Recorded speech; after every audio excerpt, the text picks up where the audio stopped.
FM Sport. Voilà, là pour en tout cas vous informer nouveau au rendez-vous, nouveau numéro. Bienvenue si vous nous rejoignez. Et au sommaire de l'émission, la FECOFA a décidé finalement de reconduire le sélectionneur national Hector Cooper, malgré son échec lors du dernier barrage de la Coupe du Monde de Qatar 2022. Est-ce que c'est une bonne nouvelle, une belle option pour la sélection de la RDC? On va en parler avec notre invité. Et puis, retour rapidement sur les objectifs domestiques, on parlera du championnat national congolais qui devient hypothétique quant à son retour.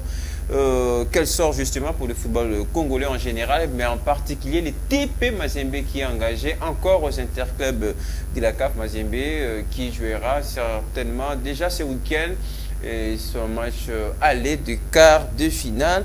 On essaiera de placer quelques mots ensemble dans cette émission. Et puis en dehors de nos frontières, c'est vrai, la Ligue des Champions.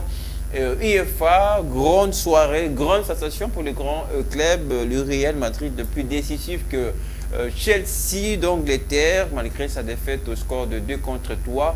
Les hommes de Carlo Ancelotti trouvent les tickets pour le demi-finale. Est-ce que les Merengues ne sont pas partis comme favoris pour remporter cette édition de la Ligue des Champions? Mais aussi dans la même soirée d'hier, il s'est passé une autre sensation à l'inverse, le Bayern Munich, le grand d'ailleurs qui est tombé face à Villarreal. Après la défaite à l'aller, le Bayern Munich n'a pas réussi à s'imposer face à Villarreal qui a été très compacte et qui a décroché en tout cas la qualification. Les précisions, les détails, dans tout ça on en parlera au cours de cette émission. Je reçois déjà, à défaut d'avoir Samuel Nakoti qui va certainement nous rejoindre au cours de cette émission, je reçois Aristote Nguemos, un habitué de cette émission. Bonsoir et bienvenue. Bonsoir Lionel et bonsoir à tous ceux qui nous suivent à la maison. C'est encore un réel plaisir d'être sur le plateau, surtout pour conjuguer le sport. Oui, le MENI déjà, ça vous intéresse puisque bien là sûr. on se rend dans l'actualité évidemment. Bien sûr, on va parler de la Ligue de foot qui fait peur, mais bon, on va essayer de parler surtout d'Hector Cooper aussi et surtout du Grand Real et l'élimination plutôt du Bayern de Munich par Chukwueze. Je sais qu'en parlant du Real Madrid, là, vous êtes vraiment dans tous vos états, dans vos désirs, et justement, parce que... c'est mon club. Voilà, vous n'avez pas en tout cas peur de l'afficher. Non, je surtout peur, après les matchs d'hier. Ça prouve forcément que la Ligue des Champions appartient au grand club. Et c'est ce que le Real de Madrid a fait, c'était d'avoir précédemment face au Paris Saint-Germain. Il a encore répété ces mêmes scénarios d'arracher la qualification en toute fin du match. C'est extraordinaire, donc on va en parler avant la fin. Cette émission, comme vous le savez également, à la fin, on aura droit à votre rubrique les temps additionnels. Les minutes seront comptées, évidemment, pour permettre à notre invité de donner les temps additionnels. Je rappelle, on aura un autre, et si il arrive, Samuel Nakoti pour poursuivre ce programme. D'abord, on parle de la FECOFA. Et après l'élimination de l'RDC, on a tous pris tous les sens pour analyser cette défaite, cette élimination, alors qu'on était prêt de refaire l'histoire 48 ans après. Mais aussi Hector Cooper qui était en partie responsable sur son choix, ce coaching évidemment. Mais malgré tout ça, déjà vu les gens qui murmuraient au couloir sur son probable départ. Mais là, la FECOFA surprend tout le monde et décide de les reconduire. Est-ce que vous également vous êtes surpris par la décision de la FECOFA? Non, je suis pas surpris parce que c'était évident. Avec un contrat de 10 ans, signer un entraîneur contrat de 10 ans pour objectif qualification plutôt mondiale Qatar. C'était déjà ça, les contrats d'objectif, la Coupe du Monde Qatar 2022. Mais quand vous signez quelqu'un, surtout un professionnel pour 10 ans, c'est-à-dire dès qu'il atteint pas ses objectifs, si vous voulez le virer, vous devez lui payer ses 10 ans.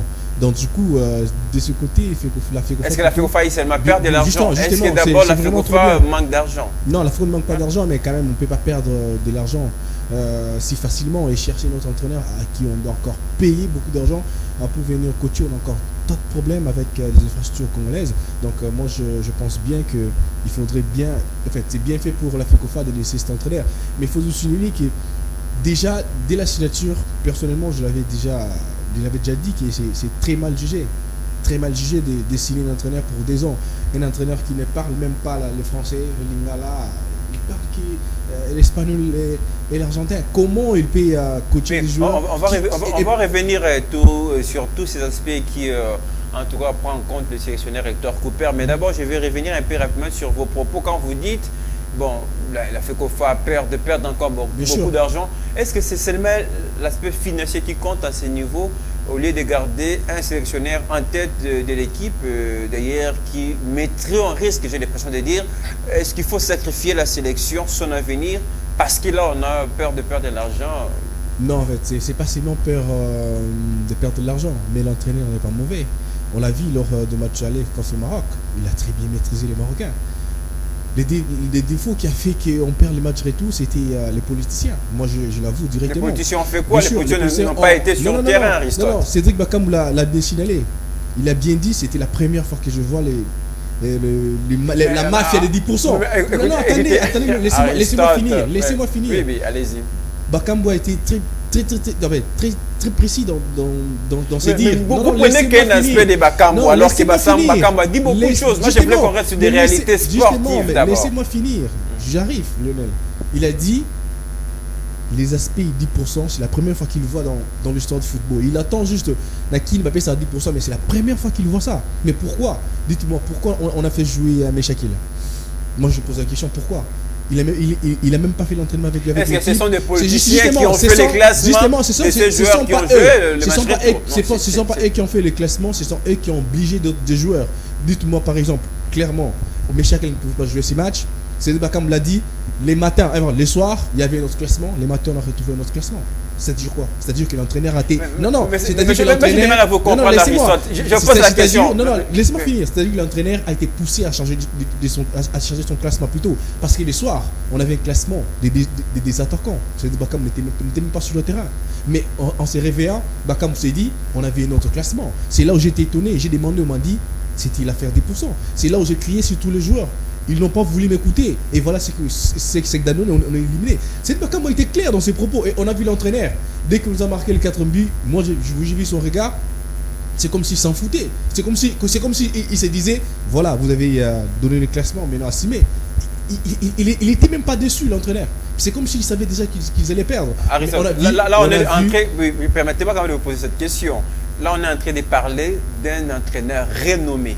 Hector Cooper, qui a fait ce preuve avec la sélection égyptienne, en Europe aussi, on peut le dire autant. Il a joué évidemment.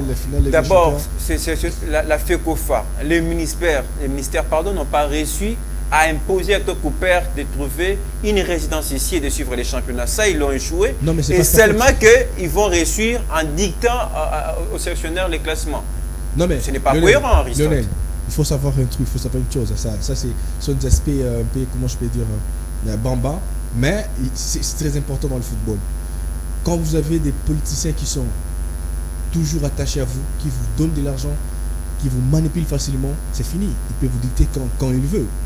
Quand on te dit, bon, je ne vais pas entrer dans d'autres angles, mais je reste dans la logique. Quand une autorité te dit, tu veux même échec là pour jouer, je vois qu'il est très bon, il peut faire des bonnes choses. Tu dis quoi? Tu dis rien, j'accepte. Tu dis bon, on me fait jouer. C'est ça le problème de la RDC. Bakambu, moi je ne vais même pas rester dans mes propos, je reste toujours dans les propos de Bakambu. Il a été très clair, très sûr pour dire c'est la première fois que je vois en live. Mais tout ce que moi je fais, c'est vrai que vous insistez beaucoup sur les messages Bakambu.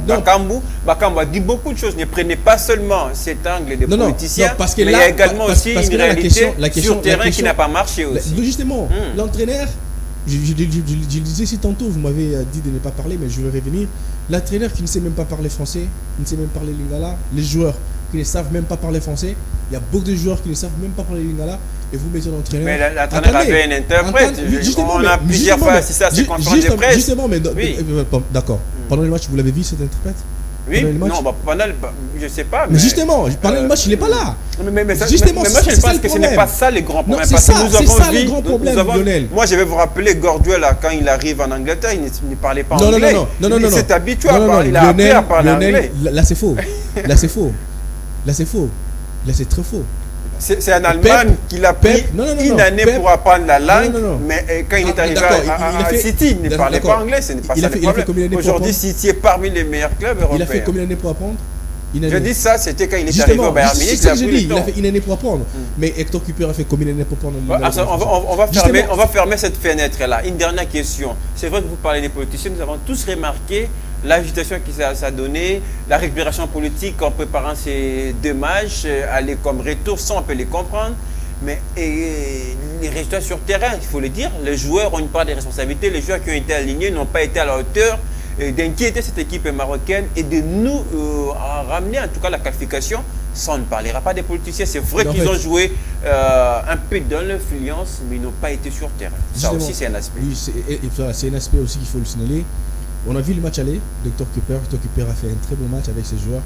On a vu cette équipe marocaine qui ne savait même pas bouger. On a joué vraiment trop bien, mais le match retour, on a vu tout ce qui s'est passé, mais la faute comme au ministère des Sports et à la FECOFA. Parce que quand vous donnez un entraîneur de haut niveau des ans pour préparer une équipe comme la RDC, un entraîneur qui ne connaît même pas les joueurs, mais on va revenir encore sur ça, mais moi je dis que c'est pas vraiment la faute de l'entraîneur, c'est juste la faute de la FECOFA. Vous allez voir, si on vire aujourd'hui Hector Cúper, on va encore faire signer notre entraîneur qui va faire une année ou 2 ans. C'est ça le problème. Le problème, ce n'est pas de donner à un entraîneur professionnel des joueurs pour une objectif. Le problème, c'est de construire une équipe. Est-ce qu'il n'était pas aussi temps de faire confiance aussi à un entraîneur congolais? Nous avons vu l'Espagne, les Sénégal qui a remporté pour la toute première fois de son histoire une phase finale de la Coupe d'Afrique des Nations avec un entraîneur 100% sénégalais. Les exemples sont légion, mais pourquoi on ne peut pas aussi faire confiance quand on regarde les résultats d'Hector Cúper? Non mais oui, bien sûr, on peut faire appel à un Congolais. Ça, je rappelle même, il y a Florent Ibenge, Congolais, qui nous a donné les CHAN en 2016. Non mais ça c'est pas vraiment un problème, donner la charge à un Congolais. Le problème est que laisser l'entraîneur le temps de construire l'équipe. Moi je donne tous ces exemples partout là où je passe. Prenez l'équipe d'Allemagne. Joaquin a fait plus de 7 ans dans cette équipe. 8 ans. Plus de 7 ans dans cette formation. Il a remporté la Coupe du Monde 2014. Mais le problème, vous prenez cet exemple, mais il y avait une politique sportive qui accompagnait cette équipe. Est-ce que nous, d'abord, on a cette politique sportive? Non, un projet pour l'équipe nationale? Non, on n'a pas ces projets. C'est ce que je suis en train de dire. Il faudrait un entraîneur qui vienne pour construire l'équipe et non pour des objectifs. Surtout des objectifs qui sont approximatifs. Non, il faut laisser l'entraîneur le temps de connaître les joueurs, de donner la chance aux joueurs. Et bon, c'est qu'il fait aussi Bakambu, Boulassier et tout le reste, leur temps est déjà fini. Faisons confiance aux plus jeunes. Mais les débats concernant les joueurs locaux, moi je dis, ça n'a pas de sens. Il y a l'arrêt du championnat. Justement, là, ça n'a pas de sens. Oui. Moi je peux dire, ça n'a pas de sens. Hector Cúper a eu raison de ne pas sélectionner tous ces joueurs qui jouent les championnats nationaux parce qu'ils ne jouent pas. On ne peut pas faire appel à un joueur qui ne joue pas. C'est impossible. Mais il y a eu quand même quelques matchs des phases de poule au départ déjà de ces éliminatoires où les championnats étaient en cours, les locaux jouaient, on doit les reconnaître qu'Hector Cúper n'avait jamais jeté son dévouement vers les... Il faut le dire clairement qu'il n'a jamais apprécié nos joueurs locaux. Ça aussi c'est une conséquence. Mais on ne va pas refaire en tout cas ce débat-là, Aristote, mais rapidement. C'est vrai qu'officiellement Hector Cúper va continuer son aventure avec la RDC parce que d'autres échéances vont commencer. Ce sont les éliminatoires pour la CAN 2023 en Côte d'Ivoire. Qu'est-ce qu'il faut changer? Puisque là, la FECOFA décide, un petit peu comme l'organe technique, garder Hector Cúper. Mais qu'est-ce qu'il faut améliorer avec les sélectionneurs, Hector Cúper, selon vous? Selon moi, déjà, il faut le laisser faire son travail. Il fait toujours son travail. Moi, je ne pense pas qu'il est étouffé. Je ne dis pas qu'il est étouffé, mais je dis qu'il faut lui laisser faire son travail. C'est-à-dire de ne pas lui imposer des joueurs, de ne pas venir avec du business dans le classement de l'équipe nationale. Laisser les sélectionneurs faire son travail, honnêtement. Moi, j'étais étonné de voir Amsan. Vous pouvez aller sur Internet. Amsan Cruz, c'est marocain. Il a fait une minute il a expliqué le problème des RDC pendant 1 minute. Et moi, je me suis dit, un Marocain qui connaît exactement le problème de la RDC. Mais il y a aussi cet aspect-là. Mais moi, je peux quand même vous dire, par exemple, puisqu'il ne faut pas qu'on règle aussi ces problèmes de la résidence, que les sélectionneurs trouvent une résidence ici, en RDC. C'est pas l'entraîneur qui va trouver, c'est le ministère des Sports, c'est l'organe technique, la FECOFA, qui doit l'imposer. Mais ils ont entamé ça plusieurs fois. Il y a un refus de la part des sélectionneurs. Il faut l'imposer. En fait, sélectionneur national et Hector Cúper, c'est un travailleur pour la RDC. Un travailleur ne dicte pas les choses. C'est l'employé qui dicte les choses. Donc, quelque part, ça montre la légèreté de la FECOFA et du ministère des Sports. Il faut lui imposer, il faut le laisser faire son travail. Ministre des Sports, Serge Kondé, arrêtez d'être le ministre de football. arrêtez d'être le ministre de football. Il a assisté, on l'a vu à la clôture du championnat d'Afrique de bord saison 3, il était là, il a assisté, il a accompagné les boxeurs congolais. Lionel, ça ce sont du théâtre, de la mafia qu'il fait. Il faut qu'il arrête de suivre le football ainsi. Arrêtez d'être le membre du staff technique du football, l'équipe nationale des Léopards. Vous êtes un ministre de sport, restez dans le sport. Arrêtez de suivre tout le temps l'équipe nationale du football. Arrêtez de mettre la pression aux joueurs. Mais moi je me dis, attendez, je vous dis une chose rapidement. On a vu la CAN qui s'est jouée au Cameroun. Moi personnellement, je ne connais même pas les ministres de sport camerounais. Mais on avait vu tout le temps, Samuel Eto'o était présent. C'est ça, c'est pas toi de faire ce travail. Il y a eu aussi ce conflit entre la FECOFA et les ministères. Justement. Et on a accusé le ministère un petit peu s'ingérer dans les compétences de la FECOFA, les attributions de la FECOFA. Il y a aussi la présidence mais il y a la CAF qui a quand même départagé ces institutions. Il y a un séminaire qui a débuté hier, je rappelle. Il y a un séminaire qui a débuté hier pour les révisions des textes. Révision des tests de statut de la FECOFA. Hier, on était là. Mais j'ai vu les mêmes têtes. Je me demande, est-ce qu'il faudrait réviser ces textes ou bien il faudrait les changer carrément? Parce que quand on les révise, quand on révise quelque chose, c'est-à-dire on voit les choses qui sont déjà caduques et on va rester dans ça. Si on pourrait changer les là, les les, mais les restes, ça restera la même chose. Mais justement, vous avez fait des remarques tout à l'heure au ministre des Sports et son cabinet, tout ça. Mais est-ce que aussi de l'autre côté de la FECOFA, il n'y a pas assez besoin d'aller aux élections pour avoir les nouveaux dirigeants? On a toujours reproché à nos institutions d'avoir les hommes forts à la place des institutions. Est-ce qu'il n'y a pas ces besoins-là aussi d'avoir des élections en tête de la FECOFA? Justement, c'est ce qui a poussé que la FECOFA fasse un séminaire. Ça a commencé hier. Je ne sais pas si je vais en continuer aujourd'hui. Hier, on était là, on a vu ce séminaire. C'est vraiment, c'est une bonne chose pour réviser les textes. Mais la plus grande question, même la question que les Congolais se posent, est-ce que les mêmes têtes qui sont là, ils vont être reconduits dans la tanière de la RDC? On avait dit ici que c'est fini, Costamare est parti, mais non, il n'est pas parti, il est toujours là. Il y a les Bobo Bondembe qui sont toujours là, il y a les colonels... qui est pressenti aussi comme prochain candidat aux élections. Il y a les colonels qui sont toujours là, il y a tous ces mondes qui sont toujours là. Donc pour dire que la FECOFA, la Fédération congolaise de football, ne va pas changer aujourd'hui. Il y a les mêmes têtes qui sont là, les mêmes problèmes. C'est la même chose pour la RDC. Les mêmes problèmes d'aujourd'hui, ce seront les mêmes problèmes pour demain. On ne change pas. On veut toujours reconduire les mêmes problèmes. Or, il faut changer. Et si on conduit dans ces problèmes, je vous dis, même cette CAN 2023, on risquera de ne pas aller. Et si on part, ça serait la mort. Et la CHAN qui arrive, on va parler tout à l'heure. Justement, puisqu'on doit terminer avec cette phase, c'est vrai que et on a remarqué, on a même vu nos joueurs sont partis après cette élimination de la Coupe du Monde déchirés dans le cœur brisé. Par exemple, à l'Estar Bakambu, on sent justement son regret dans son message vocal, etc. Il y a beaucoup de joueurs qui sont partis aussi lésés et qui sont venus dans l'espoir de trouver le chemin de terrain. Ils n'ont pas joué. Il y a le Paul Pokou qui effectuait en tout cas son retour, tout ça. Mais dans quel état d'esprit il faut préparer la sélection pour les échéances qui arrivent? Il faut les rappeler déjà en attendant les tirages au sort. Et déjà au mois de juin, les éliminatoires, la campagne pour la prochaine CAN 2023 va commencer. Puisque c'est important de rappeler, on a raté à la précédente, à la dernière CAN, et du coup la Coupe du Monde n'ira pas, ça c'est sûr. Mais au moins il faut prendre au sérieux la prochaine CAN en Côte d'Ivoire.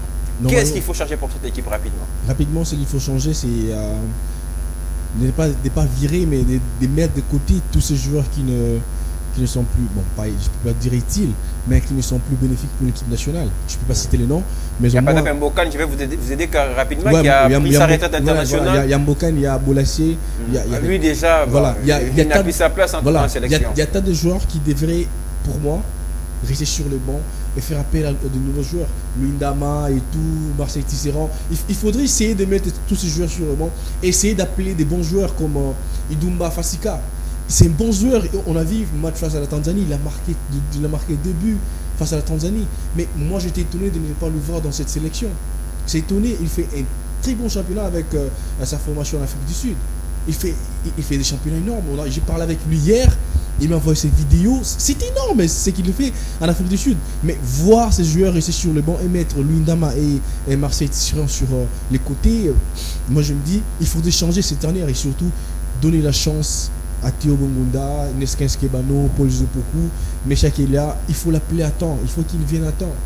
il faut qu'il s'entraîne avec la sélection. Oui, mais laisser l'entraîneur faire son travail. Ça, c'est pour le message pour la FECOFA. Mais une partie de ma question, comment convaincre tous ces joueurs qui sont partis un peu lésés, un peu blessés par tout ce qui s'est passé, et comment les convaincre pour qu'ils soient là prochainement lors des éliminatoires de la CAN? Non, mais déjà avec les messages de Cédric Bakambu, c'était clair. Tous les joueurs connaissent déjà le problème. Hyper motivés, ultra sensibles. Voilà. Mais pour leur convaincre, c'est rien de grave. Il faut juste les faire appel.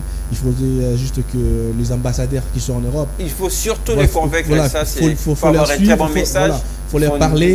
Et surtout, il faut chercher un psychologue pour cette équipe nationale. Il faut chercher vraiment un psychologue pour l'équipe nationale. La psychologie a vraiment une grande place dans le foot. Parce qu'on a vu, on va revenir sur ça. Mais le Real Madrid, par exemple, hier, ils étaient menés, presque éliminés à 3-0. Mais quand on revient, l'état moral, ça compte. La mentale est restée la même. Vous voyez, c'est ça le travail d'un psychologue. Être sur le banc et dire ce qu'il faut faire. L'équipe nationale, on compte sur eux. Mais laisser l'entraîneur faire son travail. Ne signez pas les entraîneurs pour des années, et surtout pour les objectifs. Laissez l'entraîneur faire son travail, même si on est éliminé pour la Coupe du Monde, pour la CAN. Laissez-lui construire une équipe. Donnez-lui 5 ans, 6 ans pour faire une équipe. On aura une équipe nationale, même plus que le Brésil. Merci à Aristote Guémo. Si tout ça, ça va se savoir dans l'avenir, puisque déjà en attendant le tirage au sort, comme je le disais tantôt, et c'est au mois de juin que tous les scénarios, la campagne va commencer. Nous espérons en tout cas de bonnes choses pour notre équipe, puisque là, on garde les sélectionneurs Thor Cooper. Malgré des reproches et des critiques, il reste le sélectionneur national de la République démocratique du Congo dans les objectifs domestiques. Je le disais tout à l'heure, au début même de ces programmes, la Ligue nationale de football devient un petit peu incertaine. Son retour incertain, nous sommes dans l'incertitude grave. Est-ce que vous espérez toujours au retour de ce championnat, cette saison, la poursuite de l'exercice en cours, des exercices sportifs cette année? Non, mais c'est fini. Il n'y aura plus championnat, Lionel. C'est fini. Prenez l'exemple. On a vu tous les dirigeants de clubs comme on l'est avoir une réunion au siège de la FECOFA. Oui, avec ADEFCO. Qu'est-ce qui est sorti de là? La Linafoot, tout ça. Qu'est-ce qui est sorti de là? Mais ils remettent la responsabilité à la mais FECOFA. Justement, désolé, mais j'ai pas le droit de vous poser. Justement, j'ai pas le droit de vous poser une question, mais je vous pose quand même. Qu'est-ce qui est sorti de ça? Je vous ai dit, c'est désormais à la FECOFA. Rien. Je vous réponds quand même. Vous m'avez pas répondu. Il n'y a rien qui est sorti de ça. C'est pour vous dire que ce championnat c'est fini. Il y a un problème de logistique de transport que le gouvernement avait mis en place. Je pense bien vu qu'il n'a pu honorer ses engagements avec la société d'aviation. Moi, je pense que c'est juste après l'élimination, tout a tourné. Pardon, avant l'élimination, tout a tourné autour de Léopard. Le gouvernement s'est dit... On était trop penché Léopard et on a même sacrifié les championnats. Il y a les ministres qui disent clairement qu'on devait arrêter les championnats justement parce qu'on doit laisser les stades pour l'équipe nationale. Mais c'est une dinguerie. Comment laissez-vous... On a qu'un seul stade. À Kinshasa, on a que le stade de Merci, puisque Tata Raphaël en réhabilitation pour le jeu de la francophonie. Bon, faites un tour là-bas, rien n'avance dans les travaux. Bon, c'est un désert. C'est triste. C'est un désert. Moi, je peux attraper des antilopes dedans. Je vous dis, ça fait plus de 5 ans. Le gouvernement a tout attaché au Léopard. On a même oublié qu'il y avait un championnat. C'est ce qu'on disait.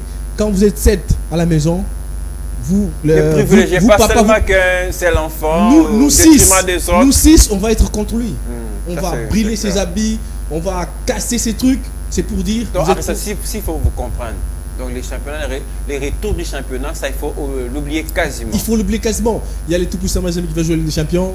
On parlera des Mazembe. Il y a Vitabel qui va jouer la Ligue des Champions la saison prochaine. Il y a Lupopo qui va jouer l'interrobie de la CAF. Et on attendra si seulement si il y aura la coupe du Congo. Si seulement si. Mais c'est qui est vrai, pour les championnats, c'est mort.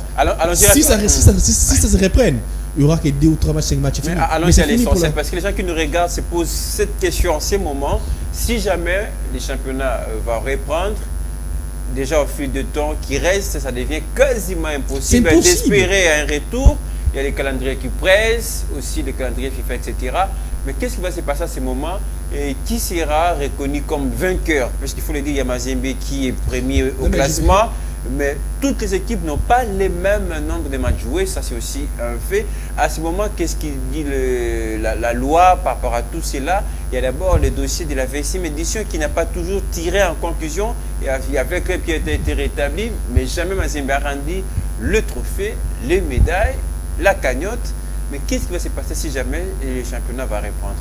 Lionel, je vous dis que le championnat ne va pas reprendre. Ça, c'est une chose qui est claire. Parce que mais qu'est-ce qui va se passer? Qui sera reconnu comme vainqueur de cette édition? Il y a tout puissant Mazembe à Vita Club, il y a Lupopo qui sont premier, deuxième, troisième. C'est eux qui vont être sortis champions. Ça n'a pas commencé aujourd'hui. Ça n'a pas commencé aujourd'hui. C'est depuis le nuit des temps, mais mon cher Lionel. Ça va commencer aujourd'hui. La saison passée, on a vu cette formation de Rangers. Les autres étaient dans les 20, dans les 25, et lui qui était dans les 10, dans les 15. Le championnat était fini. Il est toujours là. Ça prouve aussi évident qu'il y a, en fait, on le dit toujours, il y a un problème de gestion. Il y a la FECOFA, il y a les ministres des Sports, il y a la Linafoot, il y a tous ces organes, excusez-moi de le dire, il faut virer tous ces mondes. Voilà pourquoi j'ai parlé aussi des mauvais dirigeants tout à l'heure. Il y a ces besoins en tout cas, il faut virer de recycler. Il faut virer tous ces mondes et laisser la chance aux plus jeunes.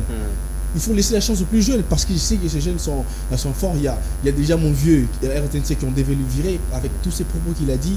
Vous parlez de qui? Je n'ai pas le nom, mais on doit le virer parce qu'avec tous ces propos qu'il a dit, ça prouve si bien. Je rappelle à la RTNC, il y a beaucoup de vieux. Donc, oui, voilà. Il fallait être un peu plus précis. Non, les gens connaissent. C'est pour dire qu'il y a cette pyramide, mais qui ne se change pas. Je me rappelle encore une fois de Hazer. Je vais aller sur Internet, vous allez voir ce qu'il a dit. Il a dit une chose.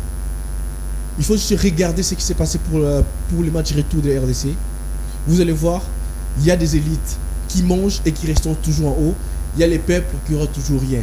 Quand il y a eu match retour, on a envoyé des députés pour aller suivre les matchs et les peuples à la place des vrais supporters capables de faire avancer l'équipe dans l'animation, dans l'encouragement. L'innovation surtout. Quand un journaliste sportif marocain dit ça pour le football congolais, ça peut aussi parce qu'il y a un grand problème pour la RDC. Alors rapidement, puisque nous allons vers la fin de l'émission, c'est vrai que j'ai dit que cette situation ne profite à aucun club, puisque là, ça détruit même le championnat, ça détruit même le football congolais en général, mais en particulier c'est Mazembe qui est engagé encore jusque-là cette saison au Interclub. Il faut dire d'abord Mazembe a été, moi je l'ai dit, Mazembe a été très courageux de sortir déjà de la phase des poules en première position, sans jouer au niveau national, sans championnat. Mais Mazembe a réussi à faire ses exploits. Mais quelle sera la suite pour Mazembe, puisqu'il jouera déjà son match aller ce week-end de quart de finale? Bon, je vais revenir rapidement sur un fait pour le trophée de Vita Club qui devait être homologué pour Tupuisa Mazembe. Kitenge l'avait très bien dit. Mais Kitenge l'avait très bien dit, le manager de Tupuisa Mazembe. Il avait dit Mazembe ne restituera pas le trophée, la coupe avec l'EF. Ça, c'était normal. Qui organise du championnat? C'est la Vodacom. C'est à lui de faire un autre trophée et de donner. Parce que c'est lui qui avait remis Tupuisa Mazembe. Ce n'est pas les Tupuisa Mazembe qui étaient venus vers. Non, Vodacom n'est qu'un sponsor. Justement. Mais c'est lui qui gère la cagnotte. Mais c'est la même Linafoot qui a demandé à Mazembe de rendre la coupe. Oui, mais allez demander plutôt à votre sponsor.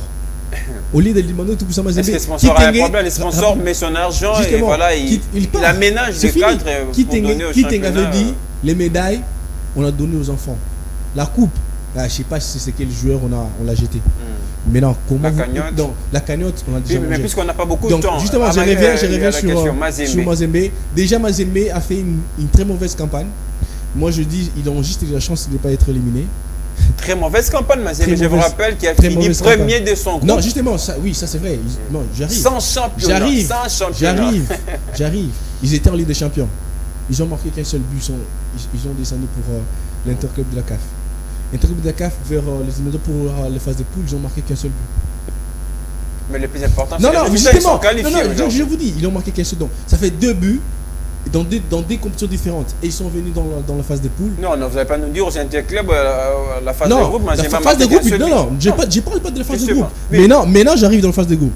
Ils ont très bien, ils ont eu la chance de gagner. Très bonne dynamique en tout cas. Ils ont gagné tous ces clubs. Voilà, c'est à féliciter. Ils sont sortis premiers, mais cause du championnat, moi je pense bien qu'ils vont avoir du mal encore une fois. Mais il faudrait juste faire des matchs amicaux. Est-ce que dans ce cas, il ne faut pas aussi multiplier des stratégies dans le sens qu'il faut plus organiser des matchs amicaux pour permettre à l'équipe, aux joueurs des restants en compétition. Justement, il faudrait juste faire des matchs amicaux, essayer d'être un peu actif dans des entraînements, être toujours en fait, être toujours sur les terrains. Ça va permettre à ces joueurs d'être actifs, mais c'est très difficile quand vous avez des adversaires, des équipes qui jouent le championnat et vous ne jouez pas, vous essayez de faire des matchs amicaux, c'est très difficile et Mazembe va avoir du mal pour ça. Mais si ces matchs arrivaient en finale et vous gagnez cette Coupe de la Confédération, il faut retirer le chapeau. Aristote a parfaitement raison, ça sera très difficile pour Mazembe qui quand même a été courageux, je le disais, ambitieux en sortant dans ces conditions-là, sans championnat. Et finir premier de son groupe, ça a été déjà un espoir. Bon, il faut voir maintenant la suite, puisque déjà ce week-end, c'est le match aller des quarts de finale. Nous espérons, nous souhaitons en tout cas toutes nos chances au type Mazembe. C'est le représentant congolais arrivé jusque-là aux interclubs de la CAF. On va terminer avec la Ligue des champions IFA. Comme je le disais, c'était une soirée de grands clubs et de grands joueurs. Il s'appelle Karim Benzema, auteur en tout cas d'un but qui a libéré, un but salvateur qui a libéré la Maison Blanche du Real Madrid. Et d'abord, comment comprendre cette équipe du Real Madrid? Et clairement, il faut le dire, aux grandes équipes, de grandes compétitions, la Ligue des Champions appartient à Real Madrid, j'ai l'impression. Moi, je ne vais pas trop dire. Là, je reste dans le journalisme. C'est vrai, je suis un fanatique. Voilà, je suis un fanatique du Real Madrid. Tout ce qu'on a besoin, c'est voilà, votre justement, analyse. justement. Voilà. Je suis un fanatique je suis un fanatique du Real Madrid, mais là, je reste dans le journalisme. Mais voilà pourquoi je l'ai précisé. Tout voilà. ce dont on a besoin, c'est votre voilà. analyse. Je dis, si vous voulez vraiment savoir ce qui se passe dans la tête du Real Madrid quand il joue la Ligue des Champions, allez suivre l'interview de Kylian Mbappé. Il a dit, Real le week-end, il peut perdre 10-0 face à Celta Vigo, mais quand il arrive en Ligue des Champions, il joue contre Barça ou Liverpool, il gagne ses matchs. C'est pour dire que le Real Madrid dans la Ligue des Champions, c'est une autre mentalité. Real Madrid dans la Ligue des Champions, c'est comme si c'était sa femme. Voilà, c'est sa femme. Là, on est dans la 14e mission. Il faut aller chercher cette 14e Ligue des Champions. Et je pense que les joueurs et Karim Benzema. On parlera de l'homme tout à l'heure. Real Madrid, c'est une mentalité. Voilà. Quand c'est dit Ligue des Champions, on donne tout pour tout. Et surtout, il faut signaler, ça c'est très important, il y avait la prime qui avait été suspendue, mais c'est primé par Florentino Pérez, le président du Real Madrid. Quand on a subi cette crise sanitaire, il avait suspendu. Et là, maintenant, il a reconduit. Donc ça pose évidence que ces joueurs sont plus motivés par la cagnotte qui va mettre le président de Real Madrid. Quand on parlait des Léopards, on a reconnu tous les deux la place d'un psychologue dans une équipe de football, etc. Mais comment comprendre le même scénario qui se répète, mais l'état mental ne change pas pour les joueurs du Real Madrid? Après la défaite au Parc des Princes contre le Paris Saint-Germain, il revient à Santiago, ils sont menés à la pause, mais au retour de vestiaire, c'est un autre scénario qui passe. Hier également à 3-0, ils étaient quasiment éliminés sur leur propre pelouse. Mais à la fin, c'est le Real Madrid. Mais comment comprendre l'état psychologique de cette équipe? Mais comment arrêter cette équipe de Carlo Ancelotti? Comment l'arrêter? Ça, personne ne le sait, c'est très difficile.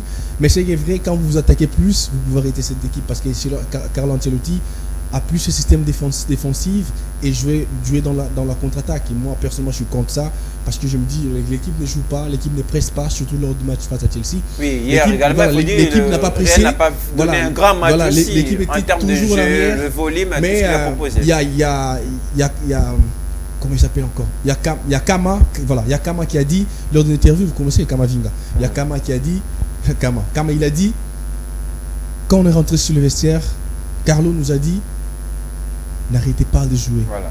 Pressez, vous allez marquer. Abandonner n'était pas l'option. C'est ce que même Modric a dit à la fin de la rencontre. Justement, ça c'est la mentale du Real.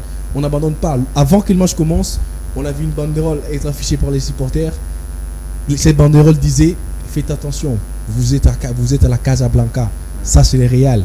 On est les meilleurs dans la Ligue des Champions. Et comme nous les Madrilènes on dit toujours, à la Madrid, il y en a damas. Très bien. À part les Real, il n'y a rien d'autre. Rapidement, on parle des hommes. Karim Benzema, insaisissable en tout cas, voilà, depuis le départ de Cristiano Ronaldo, il essaie de s'afficher comme sauveur de son équipe. Il est en train de porter sur ses épaules cette équipe du Real Madrid.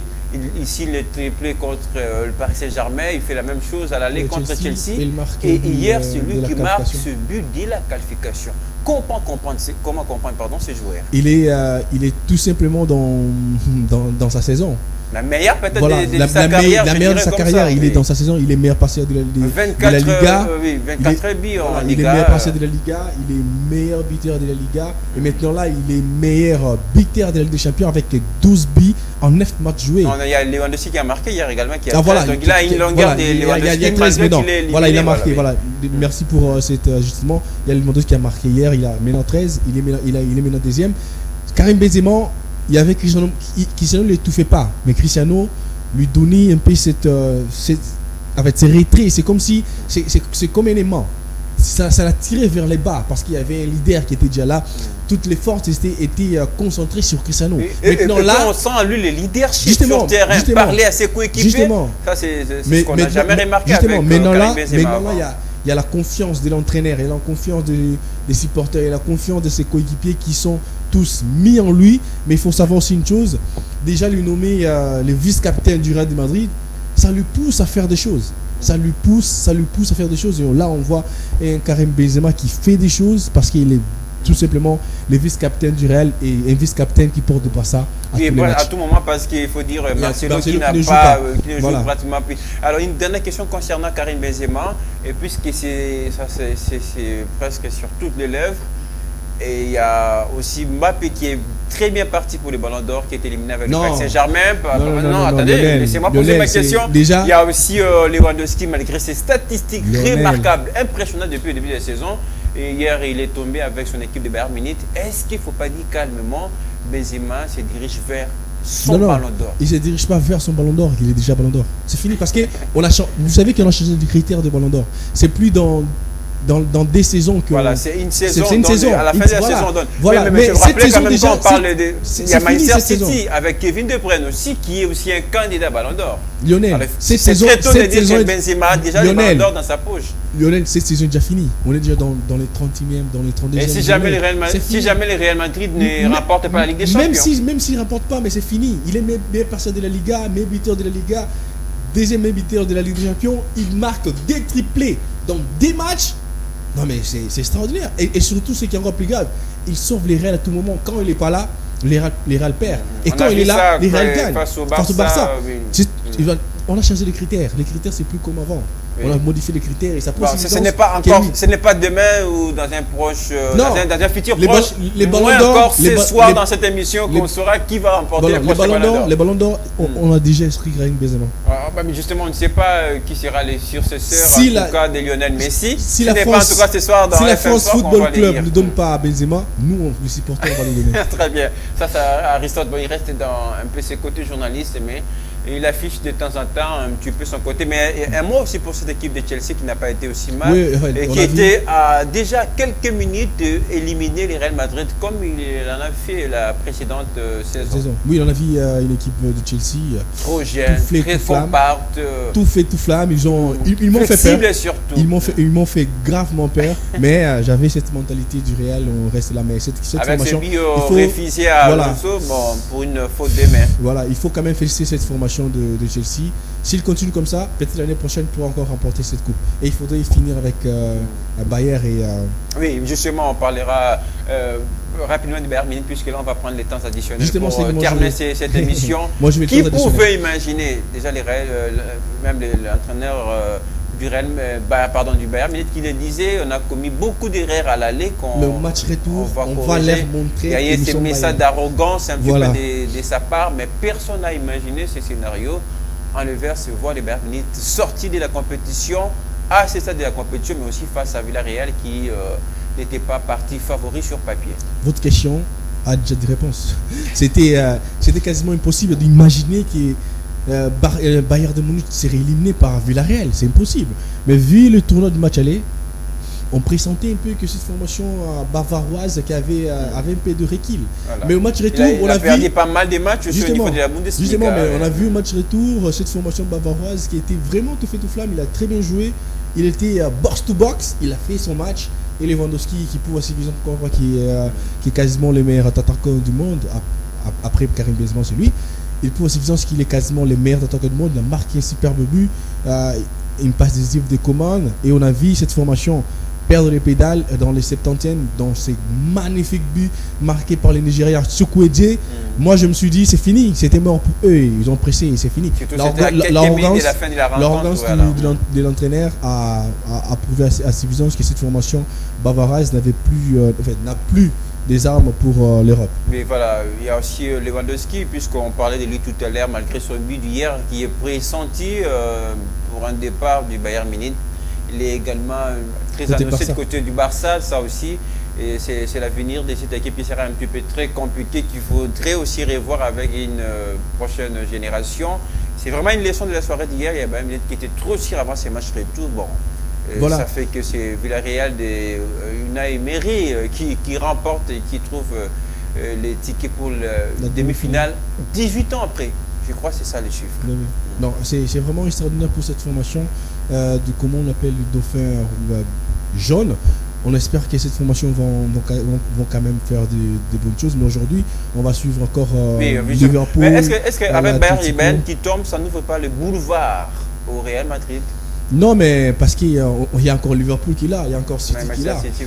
Voilà, donc ça reste encore. Malheureux. Voilà, ça reste encore dans des doutes, mais ce qui est vrai, il faut dire que le Real n'a vraiment pas perdu. Il est favori à ce stade de la compétition, habitué des il est devenu favori. S'il gagne la demi-finale, c'est fini. La finale, c'est pour eux. Mais il faut signaler que cette formation de Villarreal a montré du caractère.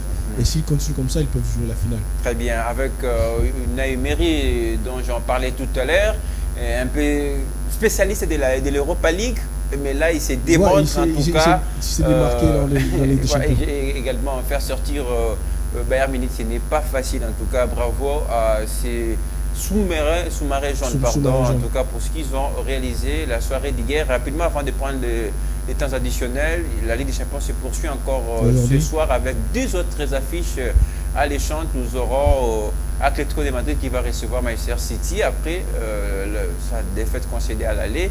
En Angleterre, est-ce que les hommes de Diego Simeone ont une chance pour la qualif? S'il joue encore à 11 en défense, non. S'il joue encore à 11 en défense, non. J'aime ça. S'il joue encore à 11 en défense, non, ils ne vont pas gagner. Oui, exactement. Parce que là, il faut marquer deux fois sans que City ne marque pour être qualifié. Donc, s'ils jouent à 11 en défense, ils vont perdre encore une fois. Mais s'ils arrivent quand même à se délibérer, ils pourront quand même inquiéter cette formation.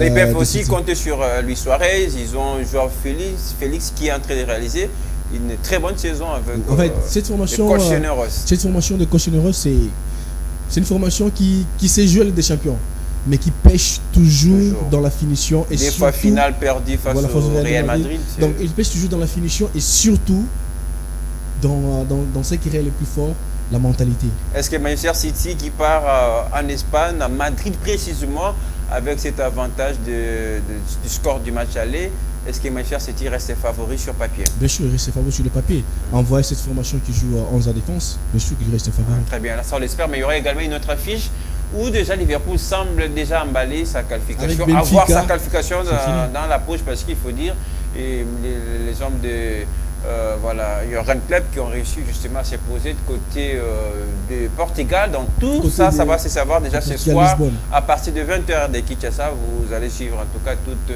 ces rencontres et nous on aura l'occasion certainement dans les prochains jours de revenir pour placer les mots, puisque là on arrive dans les dernières minutes, les derniers instants de cette émission, parce que là on va prendre notre rubrique les temps additionnels.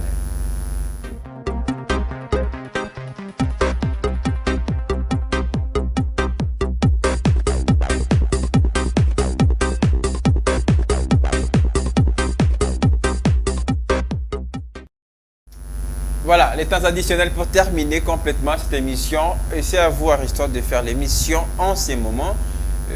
Revenir sur d'autres sujets d'actualité dont on n'a pas parlé au cours de ce programme. Là, vous avez vos minutes des temps additionnels. Vous les faites rapidement, puisque là, on doit rendre l'antenne pour d'autres programmes. Voilà, je commence ici au pays rapidement. J'aimerais dire que cette formation de Saint-Éloi, Loupopo, m'impressionne. Avec, sans championnat, comment cette équipe vous impressionne? C'est mon temps.